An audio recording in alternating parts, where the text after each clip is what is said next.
माननीय मध्य प्रदेश में आज दिनांक 24 अप्रैल 2024 को एमपी वर्ग 3 में सेलेक्टेड बीएड कैंडिडेट की एलिजिबिलिटी माननीय सुप्रीम कोर्ट के क्लेरिफिकेशन एप्लीकेशन के बाद से फाइनल करने के लिए honourable Madhya Pradesh high court बैठी हुई थी, जहां पर पूरे मामले को सुनने के बाद से आज हाई कोर्ट ने फैसले को रिजर्व कर लिया है। अब इस मामले में आगे कोई भी प्रोसीडिंग नहीं होगी, सिर्फ राज्य सरकार को ये जिम्मेदारी दी गई है कि आप टेबुलर फॉर्मेट में जो भी इंपॉर्टेंट डेट्स है उसको सबमिट करिए और उसके बाद से कोर्ट अपना ऑर्डर जारी कर देगी। आज की पूरी प्रोसीडिंग लगभग 2 घंटे माननीय मध्य प्रदेश हाईकोर्ट में चली है। आज की अगर आप ऑनलाइन पूरा डिबेट देखे होंगे बीएड की तरफ से और डीएलएड की तरफ से, तो थोड़ा सा आपको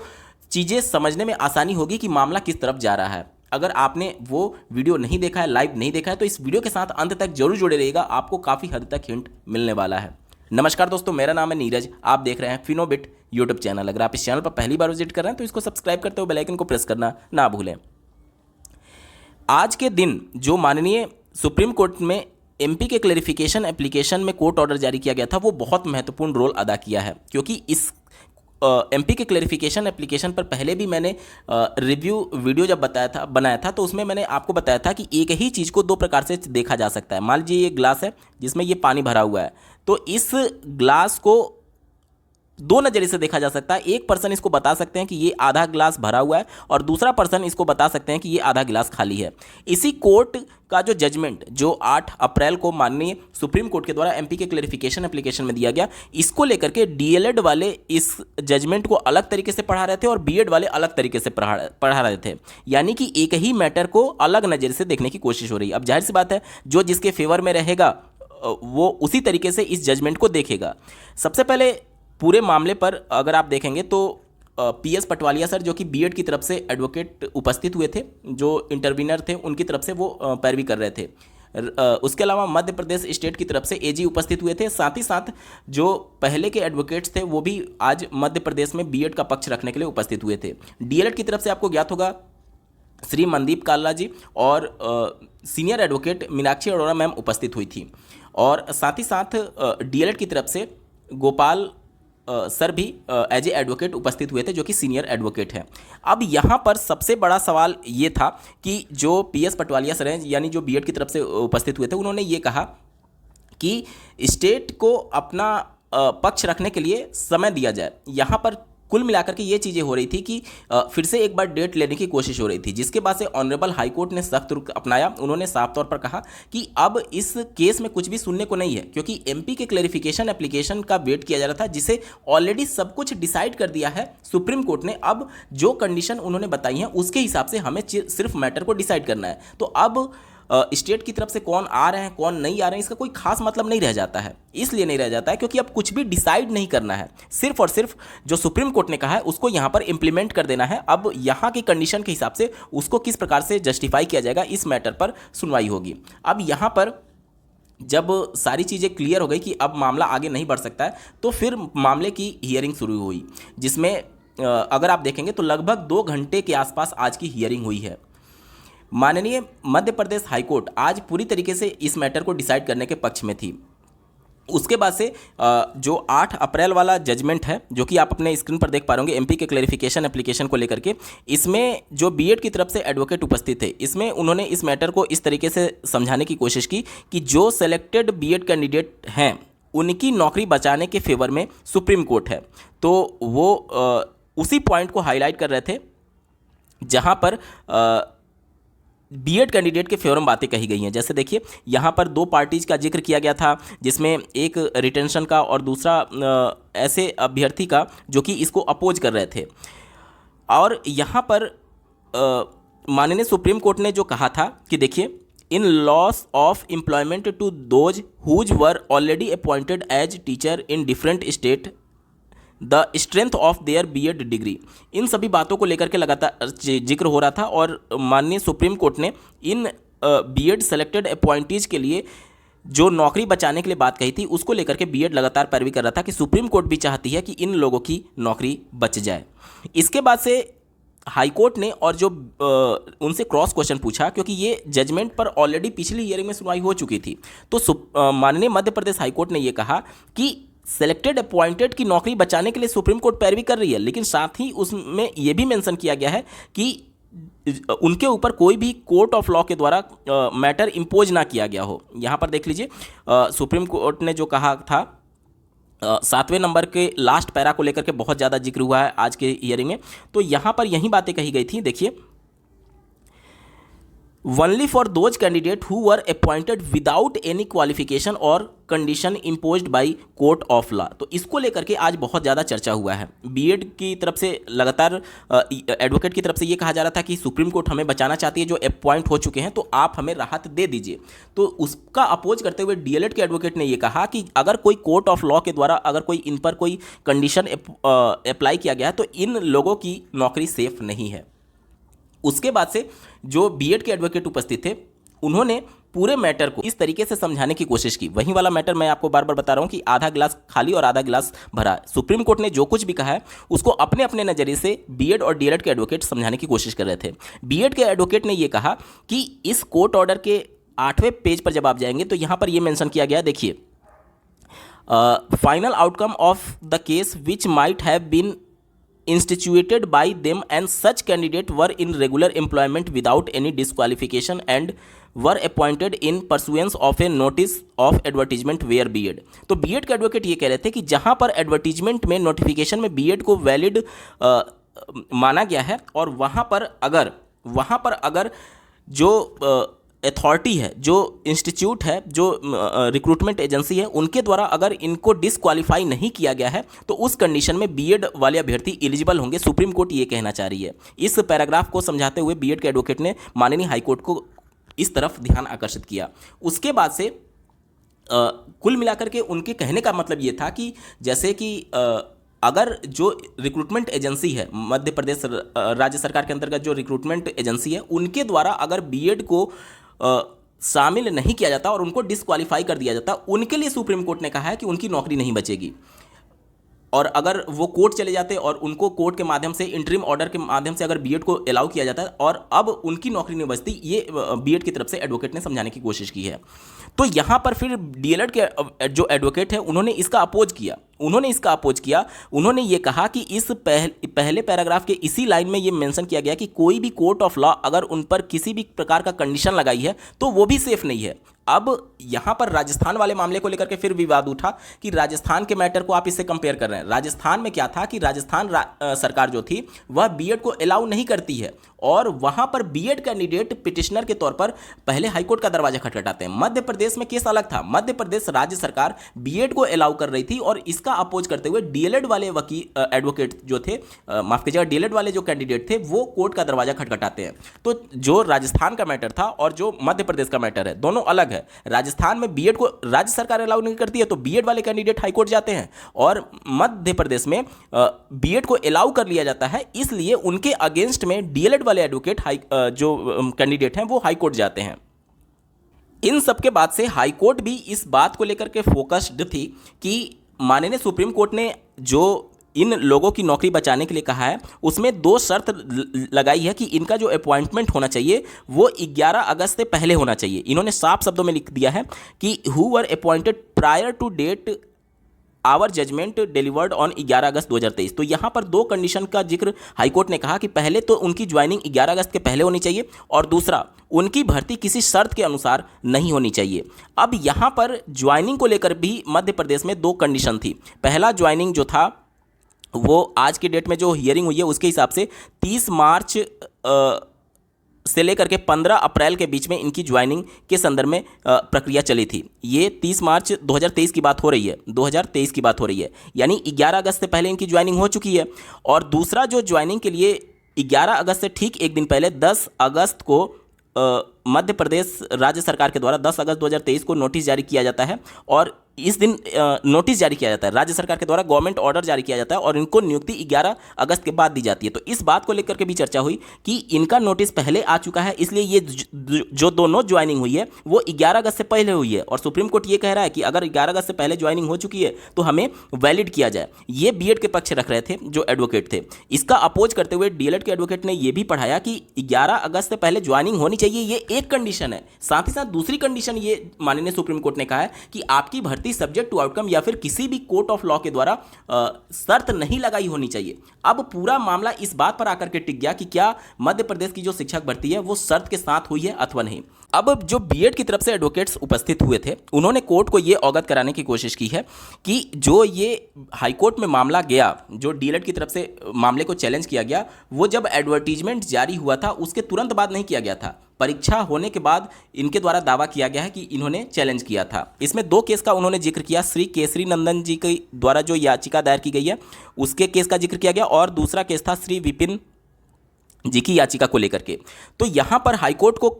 जो बीएड की तरफ से एडवोकेट उपस्थित थे उन्होंने ये अवगत कराया कि केसरी नंदन साहू वाले केस में जो दोनों पिटिशनर है उनका सिलेक्शन हो चुका है, तो ये तो मेंटेनेबल ही नहीं है। इस पर अपोज करते हुए जो डीएलएड की तरफ से एडवोकेट थे उन्होंने ये कोर्ट को अवगत कराया कि केसरी नंदन का आप प्रेयर पढ़िए, इसमें ये नहीं कहा गया था कि हमें सिर्फ नौकरी दे दीजिए बाकी हमारा केस खत्म हो जाए, नहीं, इसमें उन्होंने ये प्रेयर किया था कि जो 28 जून 2018 का गजट नोटिफिकेशन है उसे चैलेंज किया गया था। इसके साथ ही साथ बीएड अभ्यर्थी जो कि इसमें एलिजिबल किए गए हैं उनको इनवैलिड किया जाए, साथ ही साथ जो एमपी राज्य सरकार का सर्विस रूल है उसे भी चैलेंज किया गया था। तो यहाँ पर फिर जो डीएलएड की तरफ से एडवोकेट थे उनका ये कहना था कि अगर केसरी नंदन साहू की याचिका में केवल ये प्रेयर रहता कि हमें नौकरी दे दी जाए तब तो ये मेंटेनेबल नहीं रहता, नो डाउट ये मेंटेनेबल नहीं रहता, क्योंकि उनको नौकरी मिल चुकी थी और उनका जो भी लोकस था वो वहां पर खत्म हो जाता। लेकिन डीएलएड के एडवोकेट ने ये कोर्ट को अवगत कराया कि इन्होंने सिर्फ ये प्रेयर नहीं किया था कि हमें नौकरी दीजिए, इन्होंने ये प्रेयर किया था कि हमें 28 जून 2018 का गजट नोटिफिकेशन क्वैश जो कि एनसीटी का गजट नोटिफिकेशन है उसे क्वैश करना है और बीएड अभ्यर्थियों को एलिजिबल नहीं मानना है, साथ ही साथ एमपी का जो सर्विस रूल है उसे भी उन्होंने चैलेंज किया था। तो ये सभी उनको नौकरी मिलने से ये सभी जो प्रेयर थे वो अभी एक तरीके से सर्व नहीं हो पाए हैं, इसलिए केवल नौकरी मिलना इस याचिका के सभी प्रेयर को सर्व नहीं करता है, इसलिए ये अभी भी मेंटेनेबल है और केसरी नंदन साहू जी पर अंतिम रूप से फैसला होना चाहिए। ये डीएलएड के एडवोकेट्स के द्वारा केस को समझाया गया। इसके साथ ही साथ फिर ये बात उठा बीएड की तरफ से कि केसरी नंदन साहू जी की याचिका में जब मामला सब्जेक्ट टू आउटकम है या नहीं, क्योंकि पूरे तरीके से एक एक पॉइंट को लेकर के जो 8 अप्रैल को सुनवाई का कोर्ट ऑर्डर आया हुआ है उसको लेकर के बीएड और डीएलएड वाले अपने अपने तरीके से इस पूरे मैटर को जस्टिफाई कर रहे थे। बीएड वाले जो एडवोकेट उपस्थित थे ये पहले तो ये मानने को तैयार नहीं हो रहे थे कि सब्जेक्ट टू आउटकम वाले मैटर पर माननीय सुप्रीम कोर्ट ने बाहर करने के लिए बोला है। उनका सिर्फ एक पॉइंट ऑफ व्यू ये था कि हमारा ज्वाइनिंग जो है दोनों वाली भर्ती का, पहला ज्वाइनिंग जो है हमें 30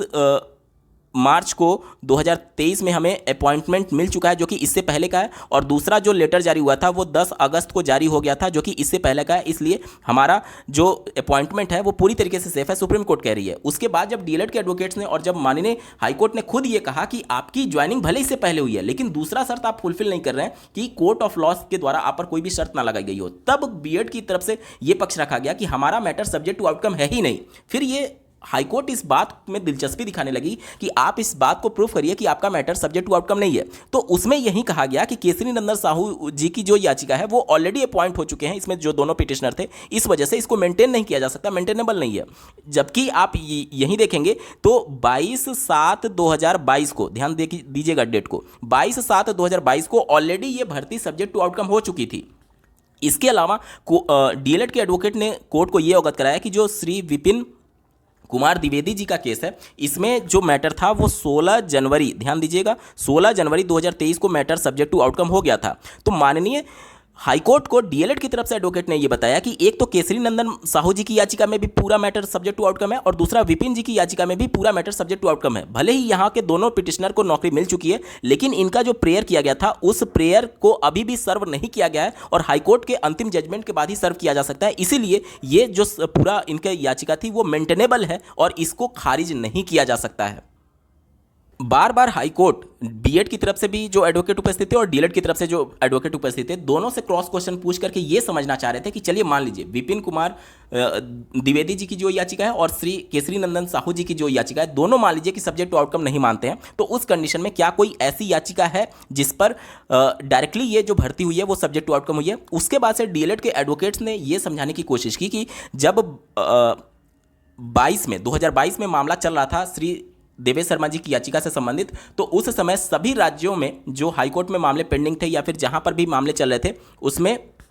माननीय सुप्रीम कोर्ट ने कहा था कि आप आकर के इंडिविजुअली अपना पक्ष रख सकते हैं। उसके बाद से एमपी के जो बीएड कैंडिडेट हैं वो आईए दाखिल करके उपस्थित होते हैं श्री देवेश शर्मा जी की याचिका में, यानी डायरेक्टली वो उस केस से जुड़ चुके हैं। उसके बाद से 12 अक्टूबर 2022 को माननीय सुप्रीम कोर्ट ये कहती है कि जितनी भी हाईकोर्ट में मामले पेंडिंग हैं उसमें आगे जो भी भर्तियों से संबंधित आगे प्रोसीडिंग्स होंगे वो सब कुछ हमारे फाइनल जजमेंट के अधीन रहेंगे। क्योंकि एमपी के बीएड कैंडिडेट भी वहां पर इंटरवीन कर चुके थे, यानी वो मैटर भी अब माननीय सुप्रीम कोर्ट के अधीन हो गया था। और अगर वो इंटरवीन नहीं भी करते तो चूंकि मैटर हाईकोर्ट में पेंडिंग था और हाईकोर्ट ने उसे सब्जेक्ट टू आउटकम कह दिया था सुप्रीम कोर्ट के, तो डायरेक्टली वो हाईकोर्ट में पेंडिंग होने की वजह से सुप्रीम कोर्ट ने उसे अपने अधीन ले लिया था। तो यहां पर सुप्रीम कोर्ट का जो कोर्ट ऑर्डर है, सुप्रीम कोर्ट का जो कोर्ट ऑर्डर है उसका भी यहां पर संज्ञान हाईकोर्ट को डीएलएड के एडवोकेट के द्वारा दिलाया गया है कि हाईकोर्ट के 2 कोर्ट ऑर्डर में तो बातें मेंशन की गई हैं डायरेक्टली कि ये भर्ती सब्जेक्ट टू आउटकम है, और रिजल्ट आने से पहले, अपॉइंटमेंट मिलने से पहले ये भर्ती सब्जेक्ट टू आउटकम हो गई थी। इसके बाद से सुप्रीम कोर्ट ने भी इस भर्ती को सब्जेक्ट टू आउटकम कहा 12 अक्टूबर 2022 को। अब धीरे धीरे ये चीजें स्पष्ट हो रही थी हाईकोर्ट को भी कि कहीं ना कहीं ये भर्ती सब्जेक्ट टू आउटकम है, और वो स्टार्टिंग से इस बात को लेकर के क्रॉस बार बार कह रहे थे कि 11 अगस्त से पहले ज्वाइनिंग होना एकमात्र शर्त नहीं है, एक शर्त यह भी है कि आपकी भर्ती सब्जेक्ट टू आउटकम नहीं होना चाहिए। यानी कि हाईकोर्ट भी कहीं ना कहीं इस बात को लेकर के आगे बढ़ रही थी कि ये जो एमपी की भर्ती है वो सब्जेक्ट टू आउटकम है ऑलरेडी, और उसके बाकायदा 2 कोर्ट ऑर्डर हाईकोर्ट के हैं और एक सुप्रीम कोर्ट का ऑर्डर है, और इसके बाद उनको ज्वाइनिंग मिली है 2023 में मार्च में जाकर के उनको ज्वाइनिंग मिली हुई है। तो अपॉइंटमेंट से पहले ही ये भर्ती 2 हाईकोर्ट के कोर्ट ऑर्डर से और एक सुप्रीम कोर्ट के कोर्ट ऑर्डर से ये भर्ती सब्जेक्ट टू आउटकम हो चुकी है। उसके बाद से जो बीएड की तरफ से एडवोकेट थे उन्होंने कई केस का जिक्र किया, ये बताते हुए कि एक बार जब ज्वाइनिंग मिल जाती है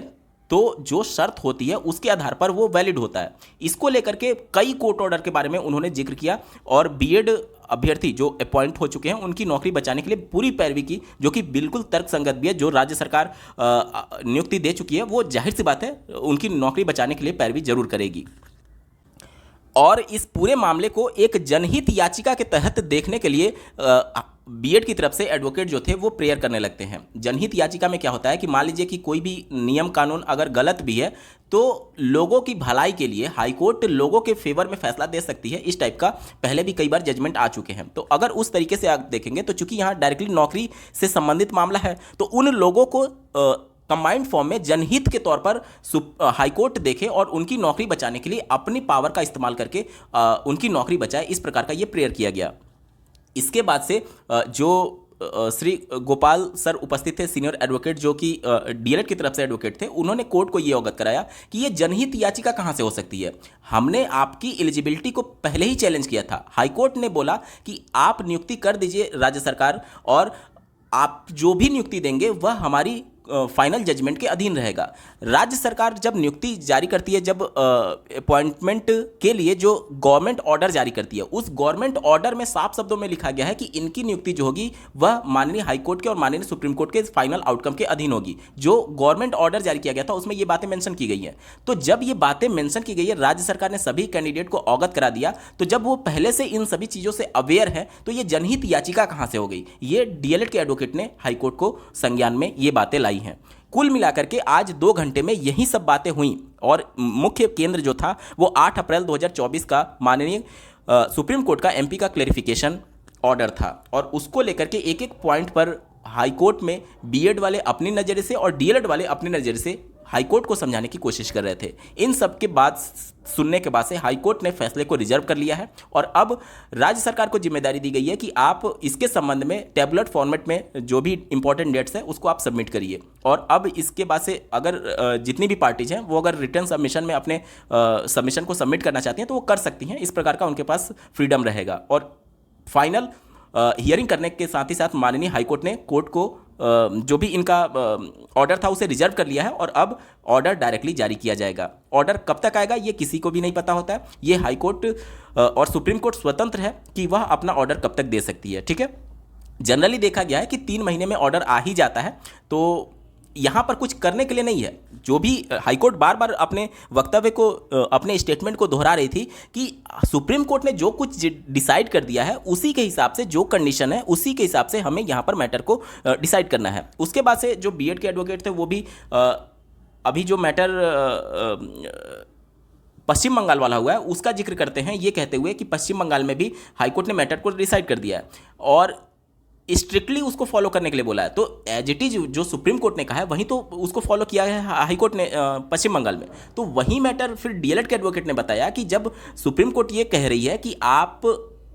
जो सब्जेक्ट टू आउटकम वाली भर्ती हुई है या फिर जो शर्त के साथ हुई है उन बीएड अभ्यर्थियों को सेफ नहीं करना है, केवल उनको सेफ करना है जिनकी 11 अगस्त से पहले ज्वाइनिंग हुई है और बिना किसी शर्त के साथ हुई है, तो फिर आप सुप्रीम कोर्ट का ऑर्डर लागू कर दीजिए। यही चीज़ों को लेकर के बीएड और डीएलएड के बीच में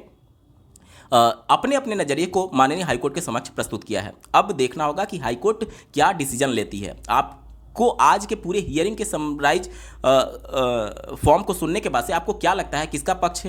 मजबूत है, कमेंट के माध्यम से जरूर बताइएगा और ऐसे ही महत्वपूर्ण अपडेट के लिए इस चैनल को सब्सक्राइब करना ना भूलें। इस वीडियो को देखने के लिए आपका बहुत बहुत धन्यवाद। भगवान करे आपका दिन शुभ हो।